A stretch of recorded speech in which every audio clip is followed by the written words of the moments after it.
자, 그러면 첫 번째 뉴스 포커스 살펴볼게요. 전방 산악부대에서 근무 중인 육군 군의관이 뇌졸중 후유증에 대한 인공지능 AI 예측 모델을 개발했습니다.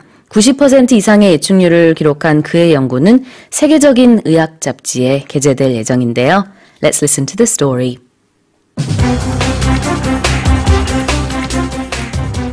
A South Korean army surgeon, Captain Ho Jun-young, has developed an AI model that can predict the effects of treatment for stroke. Captain Ha was interested in stroke patients in treatment who developed aphasia, the loss of speech abilities.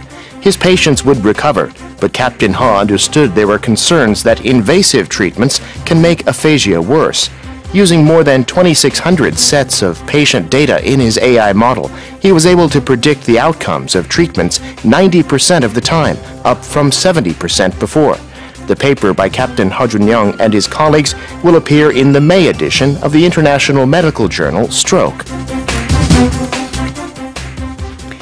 네, 급성 뇌졸중 결과 예측을 위한 기계학습 기반 모델이라는 좀 긴 제목이지만 acute stroke라는 게 좀 키워드가 될 것 같습니다. 급성 뇌졸중. 이 논문은요. stroke라고 하는 뇌졸중 분야 권위 있는 의학 잡지에 5월 5에 실릴 예정입니다. 홈페이지에서도 게재가 됐다고 하고요. We'll take a look at what happened here, and of course, it's someone who's also serving for the nation, and he's made a great development, or a discovery, rather. A great accomplishment indeed, yeah. As he was studying these people with stroke, he was interested in those who developed aphasia. What's that? That's a common effect of a stroke, which is that people who have one can't understand some kinds of speech and they have trouble producing it. You can hear their speech can sound a little bit slurred or imprecise. 실어증이라고 하는 거를 이제 영어에서는 aphasia라고 여기서 표현을 했습니다. 실제로 허대위 같은 경우에는 이제 전공의 시절 급성 뇌경색 환자가 있었는데요. 그 치료 중에 실어증을 보인 환자가 있었대요. 그걸 계기로 뇌졸중 관련 연구에 관심을 갖게 됐고, 그 다음에 석 달 후에 실어증이 완전히 벗어났지만, 이게 과연 어떻게 된 것인가 하면서 좀 더 깊이 파고드는 거죠. Yeah, and when we say that somebody develops a condition like aphasia, we can say developed as the verb. I developed, or someone developed a tumor, for example, something like that. So developed is the word. 증세가 생기다. 어떤 때는 이제 증세가 악화되다라는 의미로도 develop를 쓸 수 있습니다. 평소에 우리가 쓰는 발전되다라는 그런 의미의 develop랑 살짝 차이가 있어요. Yeah. You could say like when you develop film. You put the picture under the light and then it develops. But anyway, 옛날 사진기에서는 그렇게 필름을 우리가 현상할 때 그 develop라는 표현도 썼죠. Yeah, and what Captain Hull was worried about is that when he would treat these patients, he was worried the treatment was too invasive. Invasive comes from invade. Is that 침략? Okay, yeah. To invade, literally. But these procedures, if you cut open somebody's body, it's similar to an invasion. So we say it's invasive, and it can have some, not so good effects.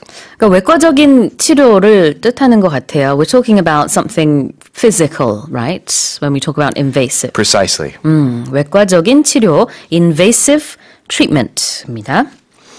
And so with his AI model, he was able to predict the outcomes of his treatment. Outcome is another way of saying a result. So he could use his AI model and see the outcome will be like this or the outcome will be like that, and then he could make a decision on that basis. 그렇죠. 어떤 결과를 말하는 건데요. 허대위가 한 석 달 동안 2,600여 명의 환자 데이터를 검수하고 또 입력해서 이 데이터 분석을 해봤더니 결국은 그동안 이제 70% 미만이었던 결과 예측률이 90% 이상으로 올랐다고 합니다. And we mentioned that this paper is coming out in a journal called Stroke, and it's coming out in the May edition. Right. Edition meaning, if it's this year or this month, something that happens, on a regular basis, that publication, that magazine or newspaper is an edition. Right. A May edition, a June edition, and so on. And right now, this is the Tuesday edition of Morning Special. That's right. 그리고 우리도 2부에서 보통 이제 그 달에 EBS 교재를 드리는데 5월호 교재를 드리는데요. 그것도 이제 May edition이라고 표현을 할 수 있겠습니다. Alright, well, let's listen to this story one more time.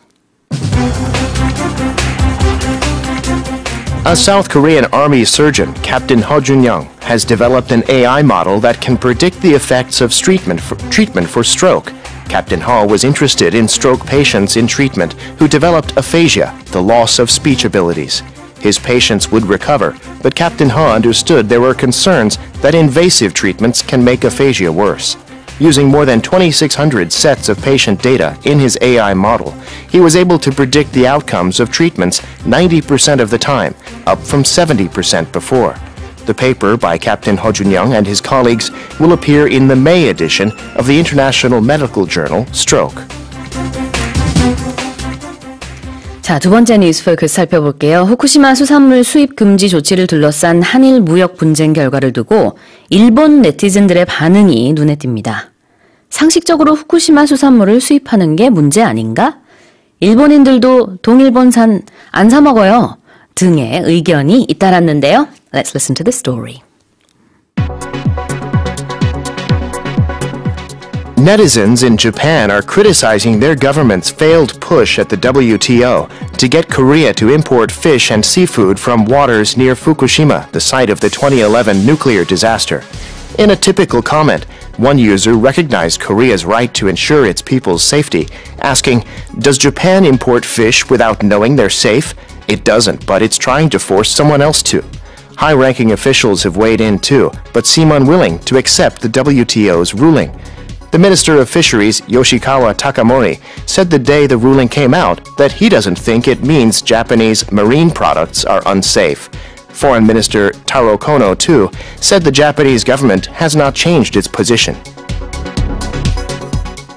일본 네티즌들의 반응이 재밌네요. 한국이라면 무조건 비난하는 혐한 성향의 네티즌들조차도 이번만큼은 일본 정부를 비난하고 나섰습니다. Yeah, I think it's a natural reaction for any country to not want to import poison food. Exactly. But in a typical comment, we looked at someone was asking, well, does Japan import fish without checking it out? Of course not. Right. That was very typical of these comments. And what's also interesting is that sometimes we will see people writing very harsh things about Korea from Japan because of, the historical sentiments we have. Only this time, we don't see that much at all. Yeah, it's. I think they understand where we're coming from here in Korea. So, to say that one of these comments is typical, it means this one comment is a good example of generally, most of these comments were similar. They were like this. 그러니까 전형적이다라는 뜻의 typical, 여기서 대표적이다라고도 볼 수 있겠고요. 이런 코멘트가 굉장히 많았다는 겁니다. 그중에서 하나만 typical한 코멘트를 꼽자면 이런 것이 있었다라고 기사가 얘기를 하고 있어요. You can talk about a typical day, or you can say to someone, "Oh, that's so typical of you." Right, that's a good one. Yeah. Your friend does something. They're late. Let's say they're late to your dinner appointment, and you say, "This is so typical of him or her." 그러니까 여기서 typical이라는 거는 역시 또 그러네. 늘 하는 행동 또 하네라는 의미도 될 수 있습니다. 상황에 따라서는요. 그런 얘기는 듣지 말아야겠죠. Yeah. Right. And interesting part about this story is that the people are reacting differently than the government. Even though they lost this court case, high-ranking officials are weighing in. They are weighing in and they seem to not accept the ruling. 그 네티즌들 국민들의 반응과 그다음에 정부 측의 반응이 좀 상반된 모습이네요. Weigh in. Yeah, weigh in means to give your opinion. I guess originally it means before a boxing match or something, you would show up and take your weight, see how much you weigh, and that's sort of... Is that where this comes from? That's my best guess, because, if your weight is 90 kilograms, then, okay, that's you in this fight, you could say. So these officials are weighing in on this, they're giving their opinion. Weigh in, 그러면 보통 끼어들다 아니면은 의견을 말하다, 관여하다라는 뜻이 됩니다. And that's not W-A-Y in. You know, that's not weigh in. That's 그래요. weigh as in weight. W-E-I-G-H. 네, 그렇습니다. 발음은 이제 weigh라고 하지만 철자는 W-E-I-G-H. 여기선 과거형이기 때문에 뒤에 ED까지 붙습니다. weigh in. 그러니까 이제 뭐 고위 관료들도 이런 비슷한 목소리를 내고 있지만 그렇지만 전체적으로 봤을 때는 정부 측에서는 이번 판결 결과를 받아들일 수 없다라는 입장인 거예요. Yeah, and there is no such expression as way out, by the way, just in way case out. anybody 이런 건 worry. 없어요? 네, Yeah. 알겠습니다. All right. Yeah, and all this is about marine products. We heard in the article, marine products is not referring to 해병대 or any kind of military branch, but it is related because marine has to do with the sea. Anything to do with the sea is considered, you could use the word marine industries, marine products, something to do with the sea. 그렇죠. 수산물을 여기서는 이제 marine product라고 표현을 한 겁니다. Alright, let's listen to this story one more time. Netizens in Japan are criticizing their government's failed push at the WTO to get Korea to import fish and seafood from waters near Fukushima, the site of the 2011 nuclear disaster. In a typical comment, one user recognized Korea's right to ensure its people's safety, asking, "Does Japan import fish without knowing they're safe? It doesn't, but it's trying to force someone else to." High-ranking officials have weighed in too, but seem unwilling to accept the WTO's ruling. The Minister of Fisheries, Yoshikawa Takamori, said the day the ruling came out that he doesn't think it means Japanese marine products are unsafe. Foreign Minister Taro Kono, too, said the Japanese government has not changed its position. 네, position이라는 단어도 알아두시면 좋습니다. 견해라는 뜻이 여기는 있고요.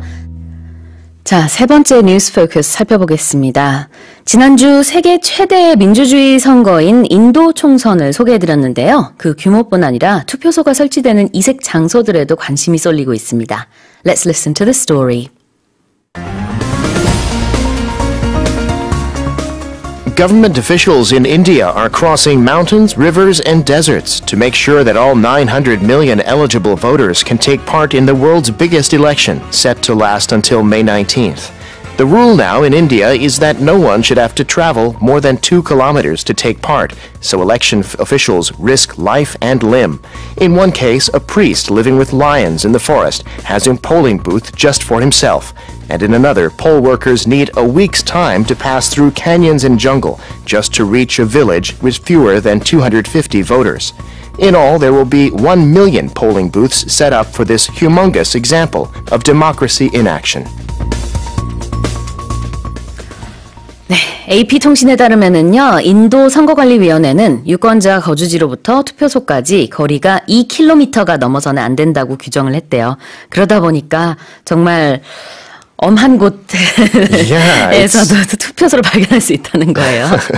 I was reading the stories of these poll workers, and they're going through, literally through jungle, looking out for wild animals and stuff so they can fulfill their duty and get everybody to vote. I think I read something about lions as well. I mean, oh my goodness. Okay, let's take a look at this article. Yeah, so we can say that these poll workers, poll, by the way, is the place where you vote. The poll workers are risking life and limb. I really like that expression. Now, what does that mean? Your life, we know what that is, but your limbs are your arms and your legs. So these two words go well together. Why? Because they both start with L. It's kind of like alliteration, if you know that word. Right. Life and limb. It flows well. So people say you risk life and limb when you go into a dangerous situation. 네, risk your life 그러면 목숨 걸다라는 뜻이잖아요. 근데 risk life and limb 그러면은 목숨과 사지를 걸고 뭔가를 하다라는 뜻이 있습니다. 이 하나의 굳어진 표현인데 쉽게 말해서 굉장히 위험하다라는 뜻이 있는 거예요. 실제로 여기서는 다칠 수 있는 그런 요소들이 많기 때문에 뭐 사지, limb이라는 표현이 나온 것 같습니다. Yeah, and all kinds of, we could say firefighters risk life and limb, soldiers risk life and limb. Many of these dangerous jobs, we can say people risk life and limb. Now, when they went to visit this one fellow who lives in the forest with lions, Yeah. just one man, a priest, living by himself, and he gets his own polling booth. Now, polling booth. The booth is, I think that's easily translatable into Korean. We use that word too, don't we? 투표소. Yeah, so we call it a booth, a polling booth. But all in all, we can say that there's 1 million polling booths, and so that means this is a humongous example of democracy. Right. 투표소가 정말 많은 곳에 설치가 돼 있어요. 100만 개 이상 투표가 돼 있어서 이게 humongous라는 표현이 쓰였네요. Humongous is like, okay, we have big, we have huge, we have enormous, and humongous just sounds like it tops all of them. 정말 정말 정말 정말 큰. Yeah. 이게 그러니까 formal한 대화에서는 잘 안 쓰는 거죠. 좀 Yeah. casual한 대화예요. 그 대화체의 그런 단어인데 huge하고 is it a combination of two words? I don't think I so. don't think so, Okay. no. 그냥 humongous라는 단어가 이렇게 쓰이는 건데 그냥 huge보다는 느낌상 많이 크다라는 그런 이미지입니다. 크다라기보다는 사실 여기서 많다라는 그렇게 의미로 해석을 할 수 있을 것 같아요. 네, 그리고 아까 뭐 한 명을 위해서 투표소가 마련됐다 그 얘기도 좀 해주셨어요. 근데 그 경우는 그 유권자가 그 힌두 승려인데 사자 서식지 근처에서 수행하고 있는 이 승려를 위해서 일부러 투표소를 마련해 줬대요. 딱 한 명을 위해서도 이렇게 마련하기도 하고 그 다음에는 뭐 산속 그리고 아까 뭐 배 타고 멀리 가야지만 다다를 수 있는 그런 투표소도 있다고 말씀을 해주셨는데 한 8시간 걸려야만 갈 수 있는 그런 때도 있다고요? 근데 2km 내에 투표소를 만들려고 했는데 what's going on there? Yeah, so the rule is it's kind of like what we heard that we want to make sure everybody is in Korea is within 10 minutes of a sports center, under the new plan. Well, in India, they said everybody has to be within 2 kilometers of a polling booth. So that's why they're going out to make sure everybody has one. Now, and we saw that in one case, they give them a week's time to get to the voters, a week's time. I find that useful to say, it's week apostrophe S time, a week's time. Right. You could say an hour's time, a month's time, a year's time to describe a period of time. 네, 선관위는요 보면 뭐 날씨에 따라서 아니면은 이게 그냥 평평한 길이 아니라 정말 숲속일 수도 있고 밀림 속에 사시는 분들도 계시고 그러다 보니까 어떤 때는 투표소에 가는데 정말 여러 날이 걸린대요. 그리고 갈 수 없는 경우들도 생기고 어떤 때는 뭐 헬리콥터를 타야 되는데 또 그것도 여의치 않는 경우들도 있다고 합니다. 정말 어려운 여건 속에서 이렇게 투표를 하다 보니까 기간도 한 달이 넘는 기간 동안 투표를 하죠. Yeah, that's right. This goes on. It started just the other day. We talked about it on this program, and then it goes until May 19th. Because there's 120 or something different districts and 900 million voters. It takes about 6 weeks or more, and they're going all the way up to the Himalayas, where people are 8,000 meters up at altitude to bring them a ballot. 네, 지난 11일. 시작이 됐고요. 6주간의 일정으로 막을 올린 인도 총선입니다. 유권자 수만 9억 명에 이를 정도로 엄청난 규모인데 이번 총선은 다음 달 19일까지 진행이 다 되고 그 다음에 23일 개표가 실시된다고 합니다. I don't know if they can count the votes in one day either. I think that's going to take a couple of days. I think so, yeah. All right. Let's listen to this story one more time. Government officials in India are crossing mountains, rivers, and deserts to make sure that all 900 million eligible voters can take part in the world's biggest election, set to last until May 19th. The rule now in India is that no one should have to travel more than 2 kilometers to take part, so election officials risk life and limb.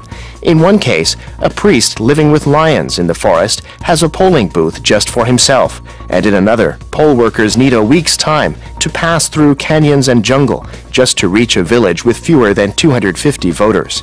In all, there will be 1 million polling booths set up for this humongous example of democracy in action.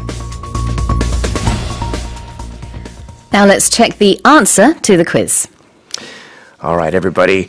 This was the question. There are many types of cheese. Oh, actually, we have the Korea. Sorry, talking about cheese. Yes. Korea is a producer of cheese. Which county is most famous for producing cheese? And the answer was number 1, 임실. Indeed. Number 1, 임실이 정답이고요. 정답 맞추신 분들 중에 5분 저희가 추첨했습니다. 심현수님, 정공련님, 끝번호 9968 쓰시는 분, 3626 쓰시는 분, 그리고 와글와글이라는 아이디 쓰시는 분 모두 축하드립니다. 짜먹는 도라지 진액 보내드릴게요. Alright, well I think it's time now to check today's expression. Alright, so my favorite expression here actually is just a word because Okay. I don't think I've seen this word, now that I think of it, taught much in Korea. What is it? And it is the one we just did, humongous. Humongous. 좋습니다. I'd like to hear that word more often, you know? It's an extreme exaggeration, kind of a really expressive word that, you know, just don't hear much. Use it in a sentence for us, will you? I went up to the top of Inmangsan, okay, recently. Yeah. And it was just it's a humongous mountain to climb up. And it was just really impressive and it was, yeah, 정말 힘들었어요. 아, 네. 굉장히 크다라는 의미의 humongous가 오늘의 표현이 되겠습니다. 여러분들 문장에 한 번씩 써주시면 좋을 것 같아요.